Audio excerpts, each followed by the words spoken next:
Hello दोस्तों, कैसे हो आप सभी का स्वागत है हमारे अपने यूट्यूब चैनल पे जिसका नाम है इम्परफेक्ट बैंक। एंड आज के इस वीडियो का हमारा टॉपिक है एसबीआई क्लर्क। एसबीआई क्लर्क जो कि हमारा जो बैंकिंग सीजन चल रहा है उसमें से सबसे एंड वाला एग्जाम हो सकता है, यानी कि सबसे एंड वाला बिगेस्ट अपॉर्चुनिटी जो आपके लिए है वो ये हो सकता है। एंड उसमें वैकेंसीज तो आपको पता है कि कितनी आई है, 14,000 अप्रोक्सीमेटली वैकेंसीज है। उसके बारे में हम डिस्कशन करने वाले हैं वीडियो में। क्या क्या होने वाला है, क्या आपको प्रीलिम्स का प्रिपरेशन करना चाहिए या मेंस का करना चाहिए, कंफ्यूजन ही सॉल्यूशन का पता नहीं। सॉल्यूशन का पता इस वीडियो में आपको मिल जाएगा। आपके लिए और एक चैलेंज है वो भी मैं बताने जा रहा हूँ। एंड जिस तरीके से आपने मेरे लास्ट वीडियो के ऊपर कमेंट किया है एंड उसको पसंद किया है उसके लिए मैं आपका धन्यवाद कहता हूँ। एंड बहुत से बच्चों ने उसमें बोला है कि चैलेंज एक्सेप्टेड सर, मैं एसबीआई क्लर्क बन गया हूँ। तो सभी को मैं बोलूंगा कि यस, आपने अगर बोला है तो ही आप बन सकते हो। इसके बारे में मैं वीडियो के एंड में डिस्कशन करूंगा कि ये कैसे प्रोसेस चलता है। मुझे वो समझ में आ गया है कि कैसे वो काम करता है उसके बारे में। एंड आगे बढ़ते हो। चलो, पहले मैं बोलता हूँ कि हमारे पास प्रीलिम्स है, हमारे पास मेंस है। अब क्या करना चाहिए, कौन से बच्चे प्रीलिम्स का प्रिपरेशन करेंगे, कौन से बच्चे मेंस का प्रिपरेशन करेंगे। अब देखो, यहाँ मैं एक सीडी बनाता हूँ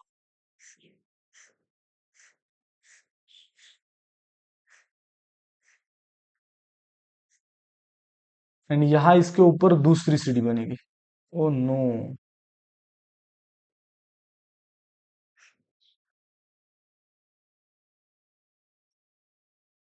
ये जो सीडी है वो प्री की सीडी है एंड ये मेंस वाली। मेंस वाली ऊपर तक जाएगी लेकिन वो कुछ ये हो रहा है। अब देखो यहाँ कैसा है, सभी बच्चे ना ये परसेंटाइल वाला खेले, यानी कि प्रिपरेशन आपने स्टार्ट किया तो आपका स्कोर 10 आ रहा है, उसके बाद 20 आ रहा है, 30 हो गया, 40 हो गया, 50 हो गया, यहाँ तक आपका स्कोर आ गया।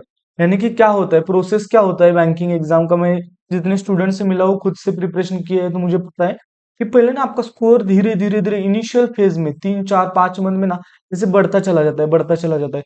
और एक स्कोर आता है आपका, स्कोर या परसेंटाइल, वहां आपका स्कोर रुक जाता है। एंड उसके बाद ना आपका स्कोर बढ़ता है, ना उससे ज्यादा परसेंटाइल बढ़ता है, और बहुत दिन तक सेम रहता है। अब यहाँ काम आता है आपका कंसिस्टेंसी, आपका पेशेंस, आप कितने दिल से वो उस टाइम में काम कर रहे हो जिस टाइम में आपको लग रहा है कि नहीं हो पाएगा मेरे से।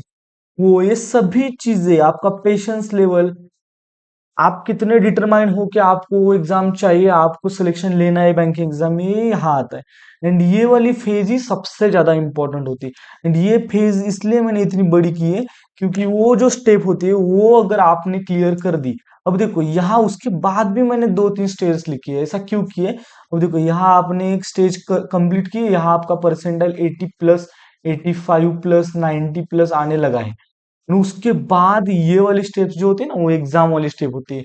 एग्जाम वाली यानी कि यहाँ होता है आपका एग्जाम में प्रेशर, यहाँ होता है इन्विजिलेटर ने किया झगड़ा, यहाँ होता है एग्जाम सेंटर में जाने के बाद कुछ तो दिक्कत आई, यानी कि आपका जो पीसी है वो काम नहीं कर रहा है, आपका कीबोर्ड, आपका माउस काम नहीं कर रहा है, लक फैक्टर, यहाँ सभी चीजें होती है।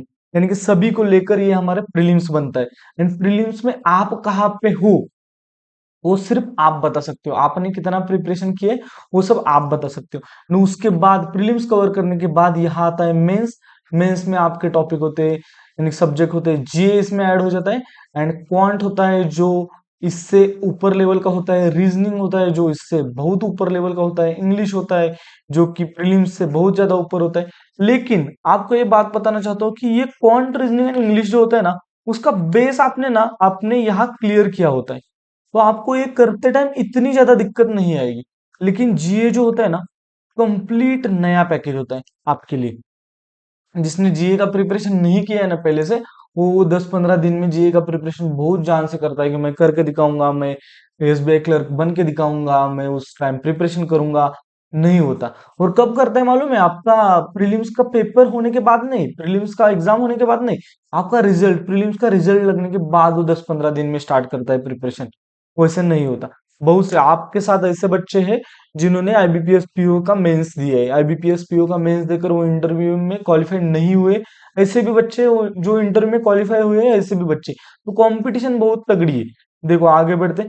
यानी कि पहला स्टेप है आपका प्रीलिम्स। प्रीलिम्स कवर करने के बाद ही आप मेंस के ऊपर जाने वाले हो, ये आपके दिमाग में बैठ गया है।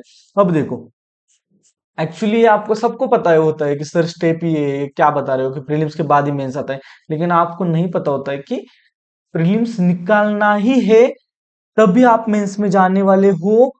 तो मेंस का प्रिपरेशन क्यों मैं ये बार बार बताता हूँ, मैंने इतने, अब देखो 100 बच्चे अगर पढ़ाई कर रहे हैं, उसमें से मैंने ऐसे बच्चे देखे, 50 बच्चे तो ऐसे देखे हैं जिन्होंने इस साल जीए के 6 मंथ का प्रिपरेशन अच्छे से किया है।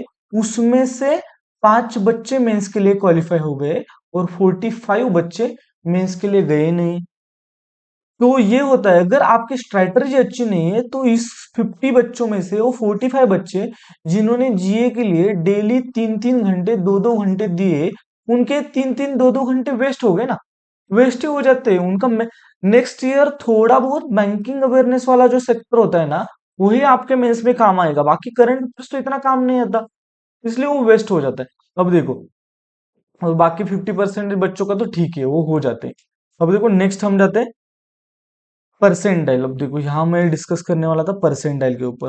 कौन से बच्चे आपके प्रीलिम्स के ऊपर फोकस करने वाले हैं और कौन से बच्चे आपके मेंस के ऊपर फोकस करने वाले। मैं फिर से एक बार आता हूँ कि आपका जितना ज्यादा परसेंटाइल होगा, यानी कि मैंने आपको बोला था कि 80+ परसेंटाइल अगर आपका मॉक में आ रहा है तो आप मेंस का प्रिपरेशन कर सकते हो। अब देखो 80+ परसेंटाइल आपका मॉक में आ रहा है, अगर आपने मेरा लास्ट वीडियो देखा जिसमें मैंने आपको 21 डेज चैलेंज बोला है, वो अगर नहीं देखा है तो उसका लिंक मैं डिस्क्रिप्शन में दे दूंगा, वो बहुत अच्छा वीडियो है, उस वो देख लेना और वो चैलेंज एक्सेप्ट कर लेना। 21 डेज का अगर आपने चैलेंज देखा है तो उसमें मैंने कंप्लीट प्रीवियस ईयर मॉक के बारे में बोला है। अगर आपका नॉर्मल मॉक में 80+ आ रहा है तो आपका 101% में गारंटी के साथ बोल सकते हो प्रीवियस ईयर मॉक में आपका 90+ स्कोर आ जाएगा। 90+ आपका मॉक में परसेंटाइल आ जाएगा। और 90+ परसेंटाइल इसका मतलब आप स्टार्टिंग के 10% बच्चों में हो। अब देखो 15 to 18 लाख बच्चे ने 18 लाख बच्चों ने फॉर्म फिलअप किया है। हम कंसिडर करते हैं कि 14 लाख ही बच्चों ने फॉर्म फिलअप किए। 14 लाख का 10% कितना होता है? 1,40,000। तो 10, यानी कि 14,000 वैकेंसीज है, इसका मतलब 1,40,000 बच्चे मेंस के लिए जाने वाले। और 14 लाख का 10% 1,40,000 है, इसका मतलब 90+% जो बच्चे 10% में है पहले, वही सिलेक्ट होने वाले। तो 80+ परसेंटाइल क्या सेफ है या नहीं है? मैं बोलूंगा कि सेफ है, क्योंकि मुझे पता है 80+ परसेंटाइल से हो जाता है अगर आपने अच्छे से आपका क्या बोलते हैं एग्जाम के टाइम आपने प्रेशर हैंडल किया और आपने उस एग्जाम को अच्छे से हैंडल किया, 80+ परसेंटाइल पे आपका सिलेक्शन लेके आएगा। आप बोल रहे हो 10% बच्चे सिलेक्ट होने वाले, ये तो 20% में आ रहा है। मुझे पता है, जो मैं 14 लाख बोला हूं ना, वो 14 लाख नहीं है, वो कम से कम यानी कि 5 to 6 लाख ही है जो सच में दिल से प्रिपरेशन कर रहे हैं, वो मुझे पता है।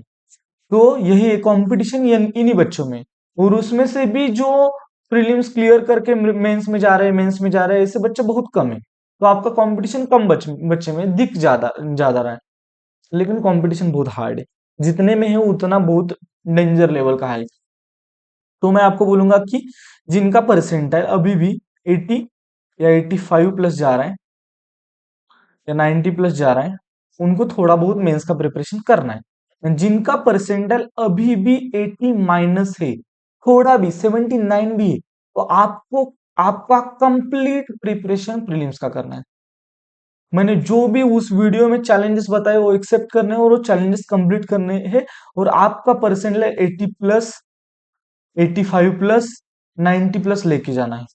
ये हो गया उनके लिए। आपके लिए क्लियर है, देखो जिनका परसेंटाइल 80- है, 70- है, 60- है, आपको आपके लिए क्लियर है कि आपको सिर्फ प्रीलिम्स का प्रिपरेशन करना है। प्रीलिम्स नहीं हुआ तो आप मेंस के लिए जाओगे नहीं, आपका करंट अफेयर्स का सभी प्रिपरेशन, जो भी आप अलग अलग सब्जेक्ट के लिए टाइम दे रहे हो, वो सभी वेस्ट हो जाएगा अभी के लिए तो। यानी कि मेंस लेवल अगर कर रहे हो तो आगे जाकर काम आ सकता है, लेकिन आप प्रीलिम्स क्लियर नहीं कर पाओगे तो आगे जाकर कॉन्फिडेंस आपके साथ नहीं आएगा। कॉन्फिडेंस भी आपके साथ होना चाहिए। अब ये हो गया उनके लिए। अब देखो दूसरा, जिनका परसेंटाइल 80, 85+ और 90+ रह रहा है, उसके साथ साथ जिनको, अब देखो ये सेंटेंस अच्छे से ध्यान में रखो, जिन्हें लगता है कि मेरा 101% प्रीलिम्स निकलने वाला है, जिनका पहले से प्रीलिम्स निकल रहा है और जिनका परसेंटाइल अच्छा है, जिनको लगता है कि मेरा 101% प्रीलिम्स निकलने वाला है, उनको दो हिस्सों में आपका प्रिपरेशन ये करना है। आधा हिस्सा आपका होगा प्रीलिम्स का एंड आधा होगा मेंस का। अब मेंस का प्रिपरेशन करते टाइम आपको क्या करना है, देखो, अगर प्रीलिम्स का प्रिपरेशन, एंड यहाँ भी एक चैलेंज रहेगा कि अब देखो, यहाँ मैं पहले बताता हूँ प्रीलिम्स मेंस, यहाँ मेंस का आपको प्रिपरेशन करना है करंट अफेयर्स का।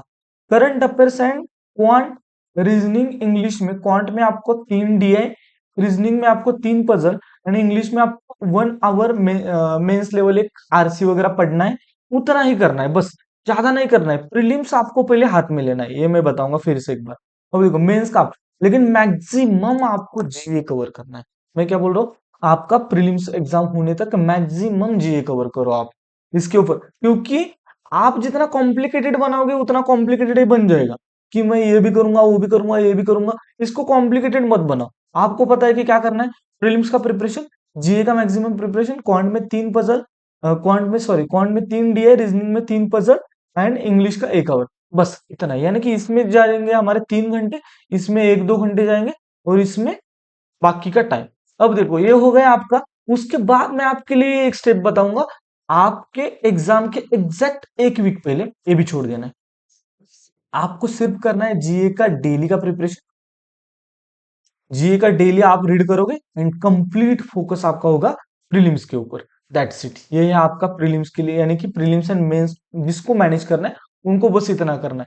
अगर आप अरिथमेटिक भी इतना करता हूँ, मेंस लेवल बाकी के टॉपिक करता हूँ, अगर इसमें आप फंस जाओगे तो आप फोकस नहीं कर पाओगे एक चीज के ऊपर। तो आपको फोकस बनाए रखना है, आपको आपका यानी कि जो भी काम है, जो भी प्रिपरेशन है वो स्पेसिफिक रखना है, तो हो जाएगा। ये हो गया आपके लिए।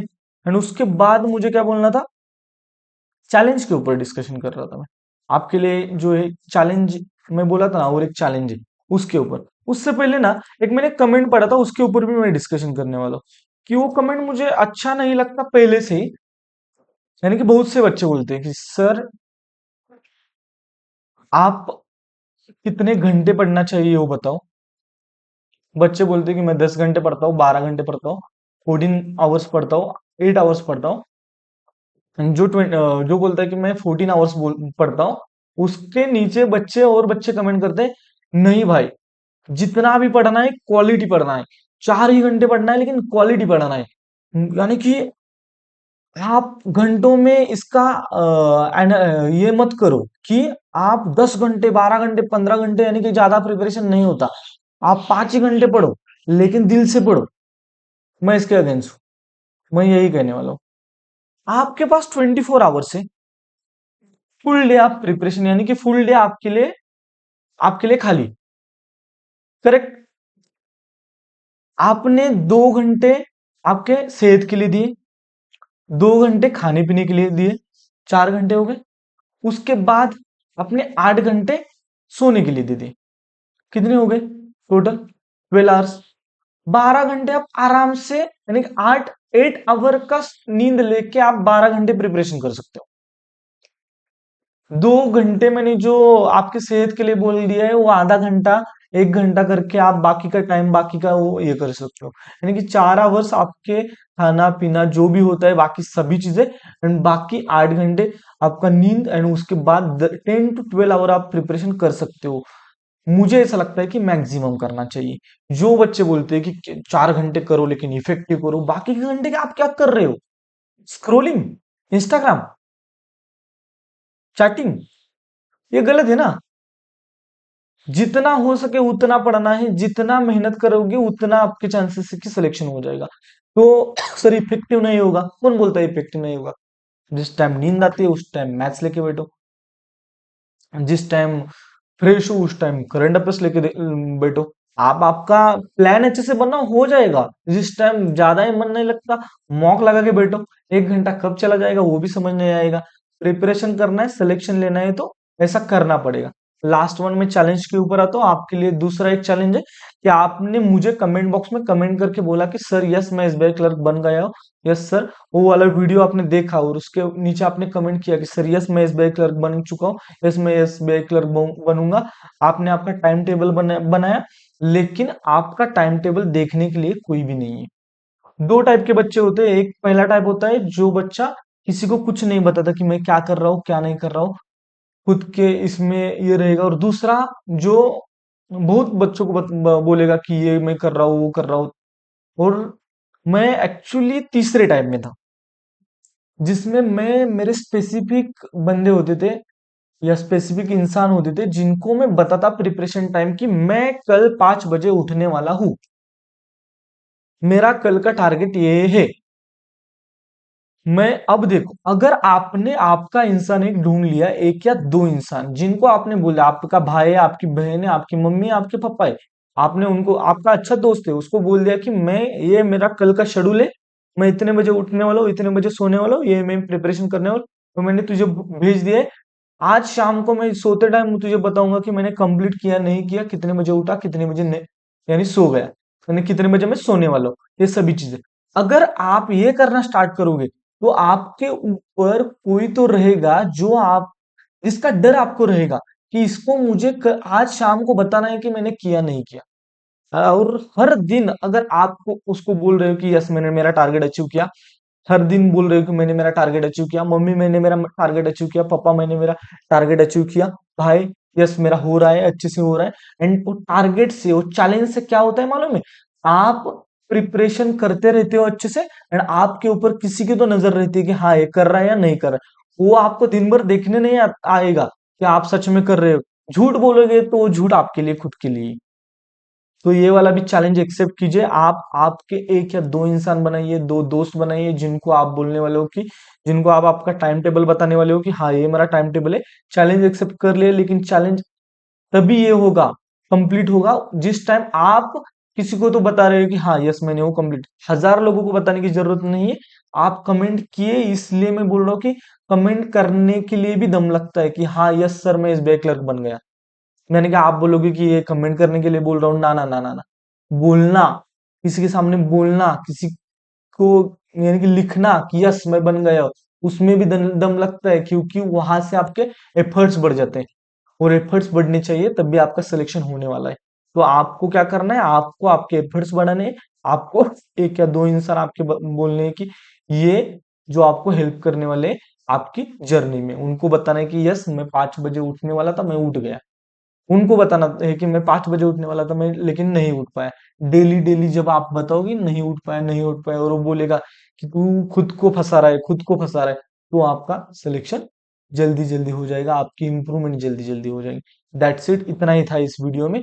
इस वीडियो का एक एंड में मैं ये क्या करने वाला हूँ, प्रीलिम्स मेंस, प्रीलिम्स जिसका परसेंटाइल अच्छा जा रहा है, सॉरी कम जा रहा है, 80 माइनस जा रहा है, उसको सिर्फ प्रीलिम्स करना है। जिसका परसेंटाइल 80, 85 प्लस 90 प्लस प्लस, जिसको कॉन्फिडेंस है कि उसका प्रीलिम्स 101% निकलने वाला है, उसको उसके साथ करंट अफेयर्स का preparation and quant reasoning and English में, क्वांट में डीआई 3, रीजनिंग में puzzle 3 mains level, and English में 1 घंटा इंग्लिश का preparation, and maximum preparation current affairs का। ये आपको करना है। दैट्स इट, इतना ही रखना है, ज्यादा कॉम्प्लिकेटेड नहीं करना है। आपका सिलेक्शन आगे देखेंगे प्रीलिम्स होने के बाद मेंस के लिए क्या कंप्लीट स्ट्रेटजी हो सकती है। दैट्स इट, इतना ही इस वीडियो में। Thank you so much for watching.